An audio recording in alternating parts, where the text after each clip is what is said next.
નવસારી નગરપાલિકાનું માળખું મોટું કરી મહાનગરપાલિકા તરફ લઈ જવા સ્થાનિક રાજકીય આગેવાનો મેદાને। થોડા દિવસ પહેલા જ પાલિકાને મહાનગરપાલિકાનો દરજ્જો આપવાની જાહેરાત થઈ, ત્યારે તેમાં 8 ગામોને સમાવેશ કરી હદ વિસ્તરણ કરાયો। જો કે વર્ષ 1984-85માં નવા ટીપીની રચના કરવામાં આવી, જેમાં 25માંથી 3 ટીપીઓને આખરી મંજૂરી પણ મળી, પરંતુ હજુ સુધી એનું અનુકરણ કરવામાં નથી આવ્યું, જેના કારણે શહેરમાં ટ્રાફિકનું ભારણ વધ્યું। એટલું જ નહીં, અનેક વિસ્તારોને નૂડામાં પણ સમાવેશ કરાયો, પરંતુ એ દિશામાં પણ હજુ સુધી કોઈ જ કામગીરી નથી કરાઈ। જો આ ટીપીના કામ શરૂ કરવા માટે ચેમ્બર ઓફ કોમર્સના પ્રમુખ સહિત અનેક આગેવાનોએ રાજ્ય સરકારને રજૂઆત કરી છે, તો આ તરફ વિપક્ષે પણ નવસારીને વિકાસથી વંચિત રાખવાનું ષડયંત્ર હોવાનો આરોપ લગાવ્યો।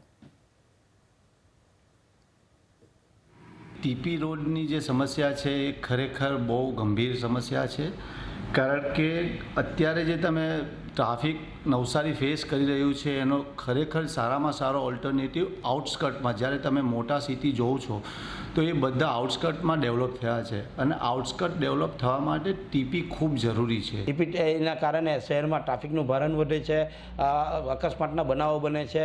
ટીપી યોગ્ય પ્રમાણમાં જો બનાવવામાં આવી હોય તો ચોક્કસ કહી શકાય કે શહેર વિકાસ વેગવંતુ બની શકે।